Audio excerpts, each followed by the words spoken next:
လူတွေရဲ့အတွင်းစွမ်းအားလို့ပြောနိုင်တဲ့အရာ၄ခုရှိပညာအပါဝင်၄ခုအဲ့ဒါကိုအဓိပတိ၄ပါးလို့လည်းခေါ်တယ်အောင်မြင်မှုရဲ့အကြောင်းတရားဖြစ်သောကြောင့်အဋ္ဌိပတ်၄ပါးလို့လည်းခေါ်တယ်အဋ္ဌိဆိုတာပြည်စည်းအောင်မြင်ခြင်းတနည်းအားဖြင့်ပြောရင်တကိုးလို့ပြောခြင်းပြောပါရဆိုတာအကြောင်းတရားအစွမ်းတကိုးတွေအတွက်အစွမ်းတကိုးတွေကိုဖြစ်ပေါ်စေနိုင်တဲ့အကြောင်းတရား၄မျိုးဒီ၄မျိုးဟာတော့အတ္တမကိုအရေးကြီးတဲ့၄မျိုးဖြစ်တယ်ပေါ့အဲ့ဒီ၄မျိုးကဘာလဲလို့ဆိုရင်သန္တာဝီရိယစိတ်တဝိမာန်တအဓိပတိ၄မျိုးလို့လည်းခေါ်တယ်အဋ္ဌိပတ်၄မျိုးလို့လည်းခေါ်တယ်ဒီစွမ်းအားတွေဟာသူ့အတိုင်းအတာလိုက်စနစ်တကျကျင့်ဆောင်ပြီးတော့ကိုယ့်ရဲ့စွမ်းအားတွေကိုမြင့်တင်ပေးနိုင်ပဲဆိုရင်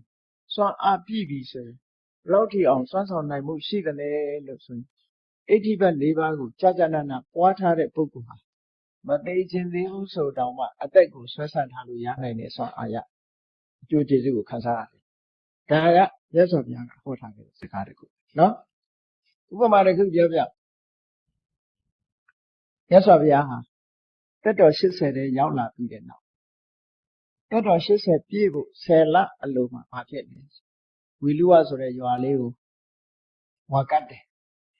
ဝါဆိုဥကာလမှာအဲ့ဒီမှာဝါဆိုပြီးတော့မြတ်စွာဘုရားဝါကတ်တဲ့အခါဘုရားဝါကတ်ပြီးတဲ့အချိန်ဘာဖြစ်လဲဆိုအင်တမပြင်းထန်တဲ့ယောဂဝေဒနာဆွဲကပ်လာခန္ဓာကိုယ်ရထားတဲ့ပုဂ္ဂိုလ်တိုင်းမရှောင်လွဲနိုင်ဘူးမြတ်စွာဘုရားကံထာဝရကျမ်းမာတာမဟုတ်ဘူးခန္ဓာကိုယ်ရထားတဲ့အတွက်ကြောင့်ယောဂဝေဒနာဖြစ်တယ်တက်တော်အရွယ်ကလည်းပဲ80တဲ့ရောက်နေပြီယောဂကအတ္တမပြင်းထန်တာမန်ပုဂ္ဂိုလ်ဆိုလို့ရှိရင်အဲ့ဒီယောဂဖြစ်တာဟာဗမာပြည်ပြောတဲ့စကားနဲ့ပြောရင်ဒီတောင်ကမကြော်နိုင်တော့ဘူးဆိုအနေထားမျိုးပေါ့နော်စာပေလိုပြောမယ်ဆိုလို့ရှိရင်မာရဏန္တိကပေချင်းနာကတ်သွားတဲ့ယောဂသို့မဟုတ်ပေမအဆုံးသတ်မဲ့ယောဂလို့ဒီလိုဆိုတာပေါ့မြတ်စွာဘုရားဟာပြိဋိဘံစံမှုဒီတက်တော်80ပြည့်ဖို့10လအလိုမှာယောဂအကြီးကျယ်ဖြစ်တယ်အဲ့ဒီယောဂအကြီးကျယ်ဖြစ်တဲ့အခါမြတ်စွာဘုရားမှာလုပ်ငန်းတစ်ခုကျန်နေတယ်ဘာလုပ်ငန်းလဲလို့ဆိုနောက်ဆုံးတရားဟောပြီးတော့ကျွတ်တန်းဝင်စေရမယ်သူပ္ပတ္ထဆိုတဲ့ပြပိုက်ကြီးအတွက်မြတ်စွာဘုရားချွတ်เสียရှိသေးတယ်အဲ့တော့ဒီအချိန်မှာသူပ္ပတ္ထကိုသွားတရားဟောလို့ရမလားလို့ဆိုမရသေးဘူးမရဘူးဆိုတာသေအရာပဲဖြစ်ဖြစ်အချိန်တန်မှဖြစ်တယ်သေရဲ့ပင်တောင်မှပဲဒီကနေ့ပွင့်ပြီးတော့လက်ဖြင့်ဟာတီးခိုင်းလို့ရပါမလားမရဘူးခဏတီးတဲ့အသီးလေးကိုလက်ဖြင့်ကအမှဲ့စားခြင်းလို့အမှဲ့ခိုင်းလို့ရအချိန်ဆိုတာရှိတယ်နော်အဲ့ဒါကြောင့်မလို့သူပ္ပတ္ထပြပိုက်ကြီးဟာ10လလောက်စောင့်မှသူ့ရဲ့အသိဉာဏ်တွေပါရင့်ကျက်မှာ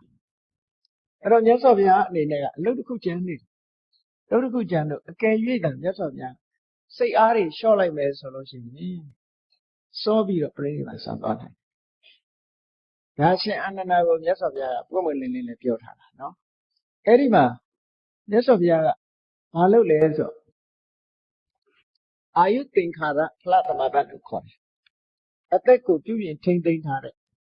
ဖလသမဘတ်မျိုးကိုဝင်စားတယ်အခုကလူတွေကလမ်းမှာမသေးအောင်လို့ဆိုပြီးဆိုလူကုတ်တဲ့ဆေးထိုးတယ်ပေါ့ဗျာနော်ထိုးပေးလိုက်တာအဲ့ဒါမျိုးလို့မြတ်စွာဘုရားကျတော့စိတ်ဆွမ်းအားနဲ့ပြန်ထိမ့်အဲ့ဒီယောဂဝေဒနာကိုအာယုသင်္ခါရဖလသမဘတ်ဆိုတာအင်မတန်မှအစွမ်းထက်တဲ့ဖလသမဘတ်ဝင်စားတာရိုးရိုးလဲဝင်စားနေကြပဲသို့တော်ဒီအာယုသင်္ခါရဖလသမဘတ်ကျတော့အသေးစိတ်တရားတွေကိုဆင်ခြင်သုံးသပ်ပြီးတော့မှဝင်စားလို့ရတဲ့ဖလသမဘတ်မျိုးခါတိုင်းရိုးရံဝင်စားတဲ့ဖလသမဘတ်မဟုတ်ဘူးအာယုသင်္ခါရဖလသမဘတ်တက်တန်းကိုဒီပြုပြင်ထိမ့်သိမ့်တဲ့ဖလသမဘတ်ဝင်စားလိုက်တာအဲ့ဒီသမဘတ်လည်းဝင်စားပြီးရောမြတ်စွာဘုရားတဏ္ဍာမှာရှိတဲ့ယောဂဝေဒနာတွေကဖြောက်မပေါ်လာတော့သို့တော့ဒီအတိုင်းထားထိအောင်မြတ်စွာဘုရားကတ်တက်ပြီးဝင်စားတယ်လေလို့ဆို10လအတွင်းတော့ဒီယောဂခေါင်းပြူမလာတော့သို့တော့အရှင်းပြောက်သွားတာလားလို့ဆိုအရှင်းပြောက်တာမဟုတ်ယောဂဝေဒနာလုံးဝပျောက်ကင်းသွားအဲ့ဒါကြောင့်မလို့ရှင်အာနန္ဒာကိုမြတ်စွာဘုရားကမေးတဲ့အခါမိတ်တဲ့အခါမှာအာနန္ဒာတဲ့အဋ္ဌိပတ်၄ပါးဆိုတဲ့သန္တာဝီရိယစိတ်တဝိမာန်တဒီတရားတွေကိုငါဟာကြာကြာနာနာပွားထားပြီးသားဖြစ်တယ် ဒီတရားတွေကိုယ်တဏ္ဍမှာပြည့်ပြည့်စုံအောင်ထိတ်တန်းရောက်အောင်ပွားထားတဲ့ပုဂ္ဂိုလ်တယောက်ဟာတက်တန်းစိတ်အောင်နေလို့ရတယ်တက်တန်းစိတ်အောင်လို့ဆိုဒီမှာဘုန်းကြီးတို့ငယ်ငယ်တုန်းကတော့နားမလည်ခဲ့ဘူးပေါ့ဒီစကားကိုအာယုကပ္ပဆိုတဲ့စကားလုံးကိုမြတ်စွာဘုရားသုံးတော့ဇာဝနာဝနဲ့ရှင်အာနန္ဒာကသာတောင်းပန်လိုက်မယ်ဆိုရင်တို့ဖះပုဂ္ဂိုလ်ရမှာပဲလို့စိတ်ကဒီလိုအောင်းမိခဲ့ဘူးငယ်ငယ်တော့ရှင်အာနန္ဒာမတောင်းပန်လို့ရှင်အာနန္ဒာတောင်းပန်မယ်ဆိုရင်ဖះကနေ့ထီအောင်တတိချာရှိနေမှာပဲလို့ငယ်ငယ်တော့အဲ့လိုထင်ခဲ့တယ်တကယ်တော့အဲ့ဒီအထင်မှားနေအာယုကပ္ပဆိုဒီမှာမြတ်စွာဘုရားပွင့်တဲ့တက်တန်းဟာတရားတန်းဘုရားဟာတက်တော်80ပဲရှိသေးတယ်ဆိုလိုတာကတရားပြည့်အောင်နေလို့ရတယ်သို့မဟုတ်တရားကြော်အောင်နေလို့ရတယ်ဒီလိုဆိုလိုတာမြတ်စွာဘုရားနော်အဲ့တော့ရှင်အာနန္ဒာကိုမြတ်စွာဘုရားကအဲ့ဒီအိဋ္ဌိပတ်၄ပါးကိုငါကြာကြာနာနာပွားထားပြီးသားဖြစ်တယ်ဒါကြောင့်မို့အာယုကတက်တန်းကြော်သည်ထိအောင်တက်တန်းစိတ်အောင်လည်းနေနိုင်တယ်တက်တန်းကြော်သည်ထိအောင်လည်းနေလို့ရတယ်လို့ရှင်အာနန္ဒာကိုမြတ်စွာဘုရားကစကရိတ်မိန့်ကြားတာရှင်အာနန္ဒာကအရှင်ဘုရားအများအကျိုးအတွက်အာယုကထိအောင်အသက်ရှိတော်မူပါလို့ဒီလိုမရှောင်မိဘူးမရှောင်မိတာလေအနောက်အရှက်ဝင်းနေလို့မရှောင်မိတာလို့မဟာပရိနိဗ္ဗာန်တော့မရှိအဲ့ဒါဆိုလိုတာကပြောချင်တာကသန္တာဝိရိယစိတ်တဝိမာန်တတို့ရဲ့စွမ်းအားဟာဘယ်လောက်ကြီးတယ်ဆိုတာကိုပြောချင်နော်လူတိုင်းမှာသန္တာဆိုတာရှိတယ်ဝိရိယဆိုတာရှိတယ်စိတ်ဓာတ်ဆိုတာရှိတယ်ဝိမာန်တဆိုတဲ့အတိညာလူတွေမှာအခြေခံအားဖြင့်ရှိတယ်လို့ပြောအောင်အဲ့ဒီရှိနေတာတွေကိုစွမ်းအားပြည့်အောင်ကျင့်ပြီးတော့ထားမယ်ဆိုလို့ရှိရင်လူရဲ့စွမ်းအားတစ်ခုဖြစ်လာအဲ့ဒီစွမ်းအားကအောင်မြင်ကြီးပွားဖို့အတွက်များစွာအထောက်အကူဖြစ်စေနိုင်တယ်အားလုံးကြားဖို့ကြလိမ့်မယ်ဘယ်ကိစ္စပဲဖြစ်ဖြစ်နံပါတ်1အောင်မြင်ခြင်းတဲ့ဆန္ဒဒါရှိရအခုလည်းကြည့်လေအခုသာသနာ့ရခိတအသင်းတွေဘာလို့ဖွဲ့တယ်ဆိုတာဖွဲ့ခြင်းတဲ့ဆန္ဒဘာသာသာသနာကိစ္စအတွက်လှုပ်ရှင်တဲ့ဆန္ဒဆိုတာအရင်လာတာပဲလာသည့်အတွက်ကြောင့်ဖွဲ့ပြီးသားဖြစ်တယ်တရားပွဲတွေကျင်းပနိုင်တယ်လုပ်နိုင်ကိုင်နိုင်တယ်ဆိုဒါတွေဟာဆန္ဒကစတင်လာတဲ့အရာတွေပဲဖြစ်တယ်နော်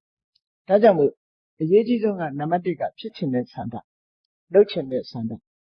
ဘာသာသာသနာအတွက်ကြီးပွားအောင်လုပ်မယ်လို့ဆိုတဲ့စိတ်ဆန္ဒဒီဆန္ဒရဲ့စွမ်းဆောင်မှုလို့ဒီလိုပြောတယ်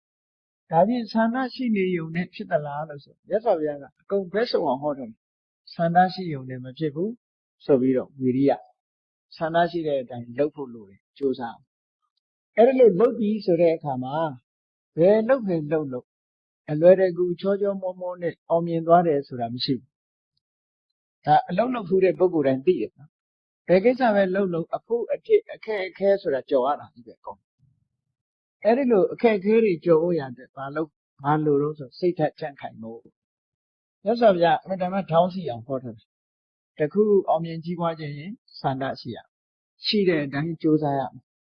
ခက်ခဲတွေ့လာလို့ရှိရင်စိတ်ထက်ကြံ့ခိုင်ရမယ်ဟောနော်စင်္ဃာဆက်ကတခုနဲ့တခုအမှတ်တမဲ့ဟောတာမဟုတ်ဘူးနောက်ဆုံးကြတော့မဟောတော့ဝိမာန်တာဆိုတာဘယ်ကိစ္စပဲဖြစ်ဖြစ်စဉ်းစားဉာဏ်လို့ခေါ်တယ် investigation စဉ်းစားတယ်ဘယ်ကိစ္စပဲဖြစ်ဖြစ်သူကနော်စဉ်းစားဉာဏ်နဲ့လုပ်တဲ့အရာတစ်ခုဟာအမှားမရှိဘူးပေါ့ဒါကြောင့်မို့ဒီ၄ခုပေါင်းလိုက်တဲ့အခါဆန္ဒရှိတဲ့နောက်ကကြိုးစားမှုလိုက်တယ်စိတ်ဓာတ်ချမ်းခိုင်တယ်လုပ်သမျှအသိဉာဏ်နဲ့ဥဆောင်ပြီးတော့လုပ်တယ်လို့ဆိုတဲ့အခါဘယ်မှလည်းမအောင်မြင်ပဲရှိမလဲ